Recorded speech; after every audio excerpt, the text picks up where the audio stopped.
It's your boy, Wiley. Still here in Nebraska. But you know what? Feeling a lot better about it. I don't know, like my inner voice was like, hey, dude, you don't really need to go anywhere today. Like, so I was cool with it. Is this appropriate attire? I can do this. Right?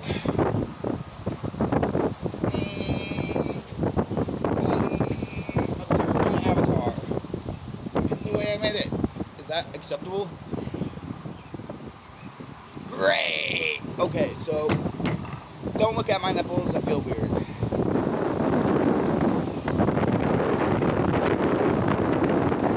I don't, just kidding. But yo, so this was a great spot, and it's still a great spot.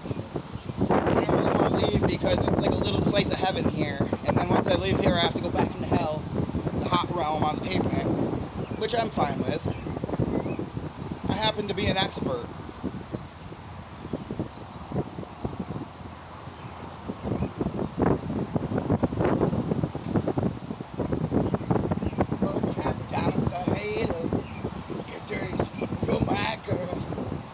Okay, so is this better? Can you? Did this shirt make me look fat? Alright.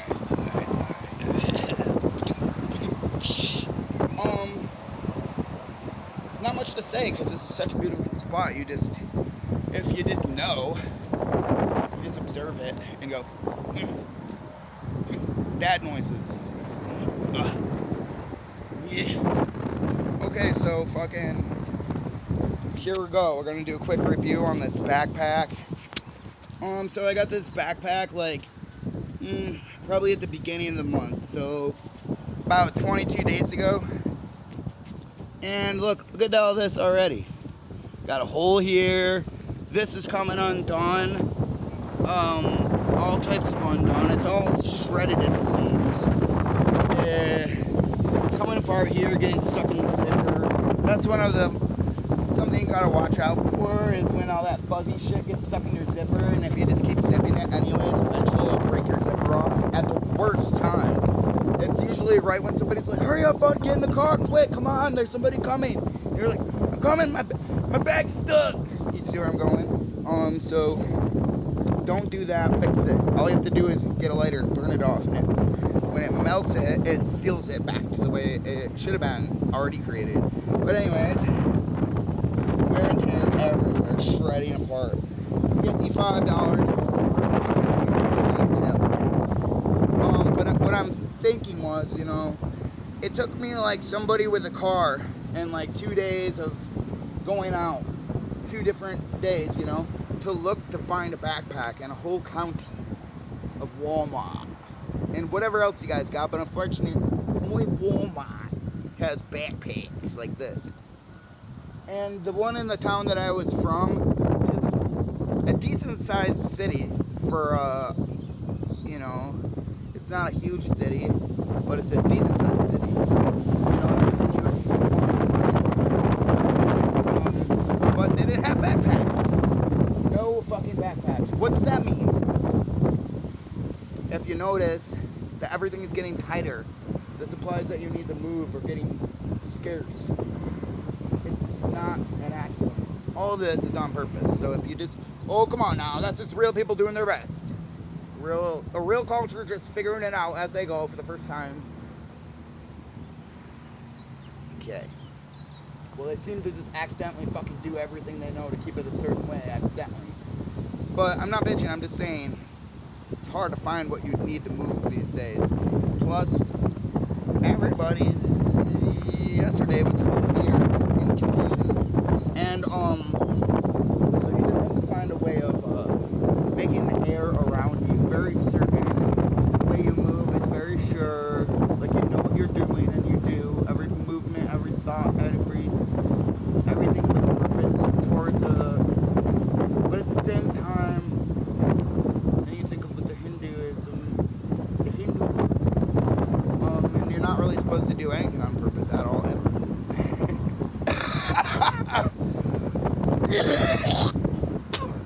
We as a phenomenon of this place operate completely in paradox at all times. Yes and no. And maybe even maybe. So that's just the thing I'm putting out there right now to say too. Is everything, when you really examine it, is both sides. On an impossible scenario, what side of the razor blade is this squiggle? It can't be on both sides. It's a fucking squiggle that'll get cut in half. Sorry. Duality is a human thought form. What? Yes. There is not two things. There's the thing. There's not 1,000 things. There's the thing. Okay, thanks, Master. You're welcome. Now in this video, because I'm sick of talking. Okay. It's your boy, Wiley. Still here in Nebraska. But you know what? Feeling a lot better about it. I don't know, like my inner voice was like, hey, dude, you don't really need to go anywhere today. Like, so I was cool with it. Is this appropriate?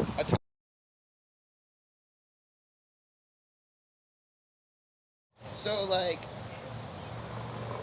over 20 years of traveling and a lot of spiritual work. I don't know, we're going to get to skip over what we're calling that because there's no words in English that don't degrade from the point of what it means. The feeling. If we remember that we're in a psychological warfare completely, step one against how do you protect yourself is you have to realize it's happening. So awareness is what the first step is. Awareness. To realize that, hey, wait, you got to question everything, yourself especially, and any reason why that you were given. It's not true. It doesn't matter who's or what said it. It's you that believed it. And then you that told yourself. Now you have to undo that if you want to proceed to the next level. There's bloodlines here. We're all somebody's pet. We're pets. We're good little pets. We're fun. And the longer you let us live and reproduce and have bloodlines, the more we become, period. So, like, do you understand, like, if you got, like, people that were allowed to live in the same spot for 1,000 years, they get very complex and, other things, yeah. So there's also, this is where it's going to sound crazy, if it doesn't already. There's these other things here that look just like us, or we look just like them. But we're not as much as they are, but we also have something they don't. Because life is tricky for us all. No one escapes that. But, okay, so I'm sticking with the point. Cities also create some type of other way. Now, what I notice is when you go to an area that has a big city, you see people that look like me, you see the people that look different, a lot of different looking people. And that makes you question a lot of different things because a lot of people do different things different ways. As compared from New York City to Arizona. How are you guys doing it out here in the desert? Why? Oh, okay. Go back to New York City. Now you know more about being in New York City because you know more about being in Arizona. But then you know more about being alive because it comes to you. And then you know. So what I see right now is that I'm in an area that has no big cities at all. And everything here, including the trees, doesn't look very old. I mean, the oldest tree I could find so far that I could even look at was less than 200 years old. By far less. Maybe even the oldest trees I could see are, there's a really big fat one. Like, if you can't put your arms around it, I would say that it's probably about 200 years old or maybe older, right? Correct me if I'm wrong. I want to learn. I don't want to be right. That's a point That's a competition point. Being right is a competition point. So if you're trying to be right, you're already wrong because you're competing. Against who? Your brothers and sisters, mothers, fathers, grandmothers, uncles? Now, there's more than just humans here, besides the animals and the trees and the wind. There's a lot of things that we can't see that operate, that orchestrate what we're doing as a natural function of things that are here. The creations become natural when you look from a zoomed out view at the world and you see the same buildings are in every location of the world, and even buried cities. What do you think archaeology is? So there's a science of unearthing buried cities and reverse engineering the buildings and their technology to find that unveils a more complicated form of geometric mathematics involving the earth and energy and whatever is under or above the earth. So the bloodlines I was talking about, I start seeing them more. There's certain people or species or genetics that were allowed to go on longer in amongst humans and culture, because when you get to an area like Nebraska, it's not their fault. Sometimes a lot of people just don't understand what you are or what you're doing, so they don't want to interact with you. And besides the politics and the propaganda involved, fear is inspired through the unknown. So because the way they have us set up is that we have to really try really hard just to get what we already have, and then we have to maintain it and fight it back everything every day just to keep that. So the atmosphere created is one of great apprehension, conflict, strife, confusion, fear, looking for someone to save us from all this pressure. But it's all from the same source. Every opposition is from the same source, but they're also created amongst men to men now, very much more than it ever was. Because when it was like 2000 to 2012, looking like this was nationally accepted, and there was no questions about gender or sexuality or being weird involved with it. It was just that thing over there, these people over there. But now everything's segregated and fractalized and separated and categorized, and so many sides of opposition, and so that none of that's even real at all. It's all in a state of mind, because I learned from Krishnamurti that security does not exist. One side against another promising if they hurt the other side, they'll be able to capture. So promises of security live underneath promises of violence and ideas and actions of threats and conflict. So there's no such thing as security outside of yourself, because if you carry a weapon, you feeling safe, but you're also harboring the idea of violence. So if you want it to be right or wrong, you're wrong for carrying a sword, because you shouldn't have to handle anything. Because if you have the right state of mind for what you want to do, you won't have to handle anything, because it won't happen. And if it does, there could be more complex reasons that are beyond that. Your mind is everything, apparently, still. So I just wanted to put that out there where it crossed my mind real quick. The bloodlines thing, it's interesting because I just see it. It's like the prairie dogs. They pop up out of the hole and they look and they watch. But if you go towards them, they hide and they pop up somewhere else and watch. Now that's kind of like these people around. And it's not their fault, but they stay to their own because they don't understand what's going on outside, and they've been kept oppressed in an area that they feel safe in because they've made it happen and worked for thus far. So if some other thing comes crawling through there, it's not their fault that they will be feeling that's part of their opposition. Now I see that as a different type of creature. I see these observers, whether they look like this or that, they look the same to me because as I'm passing through, they have the same postures and motions as they do these processes of their mind. And you can identify that by seeing it here, here, here, here, here. So, what's the resolution for that? Well, it also lies within your mind somehow, some way. So, I don't know. I don't know shit, and I'm just saying. Like it or don't. I hope you're alright out there. So, like, over 20 years of traveling and a lot of. It's clear to me that when you stay outside, for anybody, anywhere, whoever you are, no matter how old you are, if you stay outside long enough and you keep moving and you see the way that life goes, then something will change inside of you and basically harmonize with the environment around you, and circumstances as well will align and harmonize, and you'll become something different than what you thought you were. And then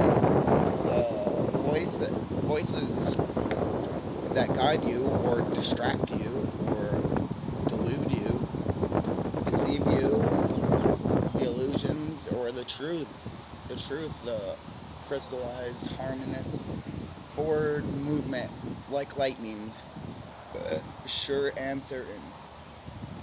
These voices will merge with the one that you thought you were, and you will no longer really operate the same as a consumer. You won't really be seeking gratification through acquisition any longer. And then you'll be confused about what the freaking heck am I doing? What's my goal then if I'm not seeking to attain or grasp something? If I'm not seeking to acquire, what am I doing? It's a game changer because really though, if you don't have a final goal, a destination, then what are you doing? I'm not sure because we aren't taught that way to think in this way. But the land requires it.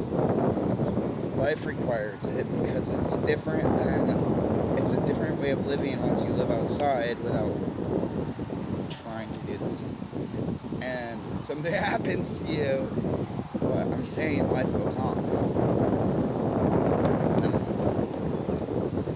For me, I'm gonna get some horse. I'm gonna get some house shack, and I'm gonna just hang out and work for somebody, meaning that stalls out, taking care of their land for them as well. And I think Wyoming or Utah or Idaho to start is where I'm just gonna throw my lawn dart. But that's that for now. Thanks again.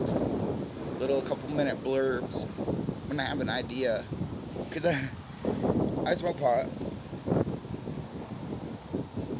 and sometimes I have a really profound idea. For example, if you can go somewhere very far away from where you're located, with your vehicle or on foot, take a bus or a train, anything, and then smoke as much pot as you can at once.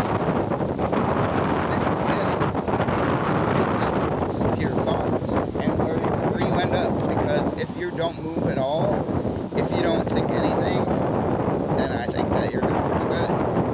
Not in contrast to doing bad, but a lot of times in my past I would do just that, and then I would have a fast emotion inspired after saying, holy shit, what the fuck am I doing here? What am I wearing? Who are these people? I gotta go do this now. And I did. Sometimes it saved my life or somebody else's life. A few times both. Because what marijuana does, for one thing, it takes out that goal. It takes out that directed efficiency thought that we've been programmed to produce, and so marijuana will confuse that part of the operator, and the operator becomes different. It's not. I'm not the one who enjoys. I'm not the one who gets to stack things up and have that. It's this, and it's not for me. It's for somebody else, because there's no product you can buy that will last. Nothing will last, and everything is a constant maintenance to sit or stand on one spot. But it's designed by nature to move you. The ants are there to move you. Okay? Because within motion lies life. Stillness. There is only God. So God's already there standing still. You can't do that because God live. But be careful, because there's somebody else here in control too. And if you play your cards right by their hand, it's for your own benefit. But if you let yourself become disillusioned, you become victimized, quit yourself. Because we are in a psychological warfare era, and we are ourselves by design to produce a product and then relinquish ourselves onto the conveyor belt that further makes money off of a product, which is us. Medical, psychological, food, housing, electric, taxation, all unnecessary processes of a product. When you live outside, you don't get sick, you don't need anything except water, and usually food happens. Everything just kind of happens. But in these constricted societies, they're designed to feed off of us like vampires, and we don't even get to know who the Count Dracula is. Who the fuck is Count Chocula, and where is this castle? You'll never know. Me neither, I won't even know. But do you want to do that? I don't know, I'm not telling you to do anything. I'm not saying go out on the road. I'm just saying, like, there's a way to do this within your own life. Even if you're not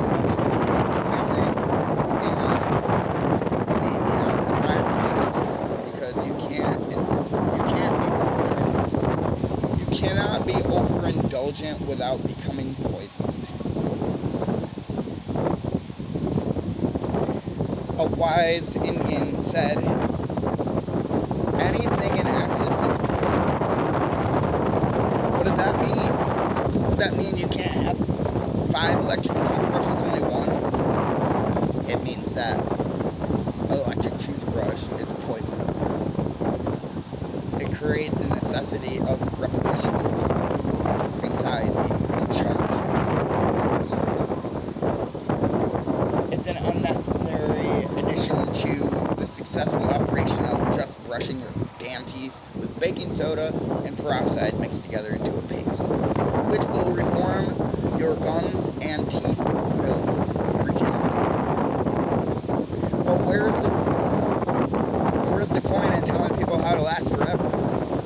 Why would we build in brick when we can use particle board? These operations are part of a consumer society. Small! It's fun because they turn you into the bad guy by saying that they're the one producing it, so they're automatically the fucking good guy, even though they are the bad guy. They're the good guy, they're letting you live. They're feeding you. They're the bad guy because they have you in the palm of their hand and they're just giving you a little fish flake. Crash. Yeah, it gets even better than that. We'll talk about that next time. Maybe it's the Belgians with a waffle and a smoke, a flapjack and a whatever. You gonna. It's clear to me that when you stay outside for anybody, anywhere, whoever you are, no matter how old you are, if you stay outside long enough and you keep moving and you see the way that life goes, then something will change inside of you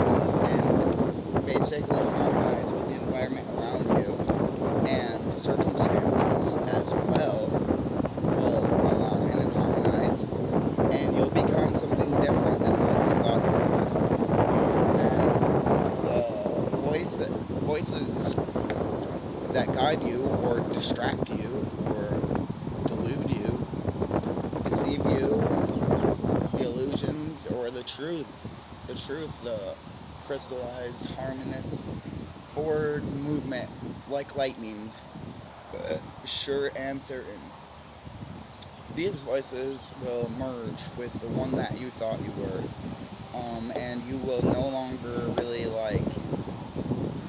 operate the same as a consumer. You won't really be seeking gratification through acquisition any longer.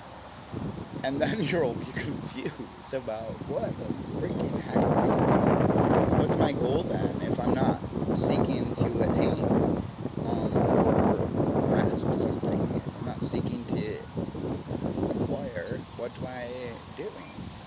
It's a game changer because really though, if you don't have a final goal, a destination, then what are you doing? I'm not sure because we aren't taught that way to think in this way. But the land requires it. Life requires it because it's a different way of living once you live outside without trying to do something. And something happens to you, but I'm saying life goes on.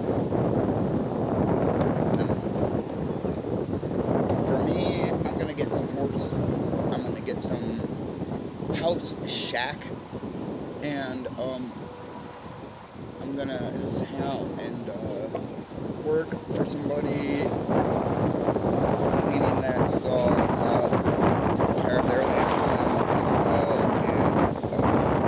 And I think Wyoming or Utah or Idaho to start is where I'm just gonna throw my lawn dart. But that's that for now. Thanks again. Little couple minute blurbs when I have an idea, cause I smoke pot.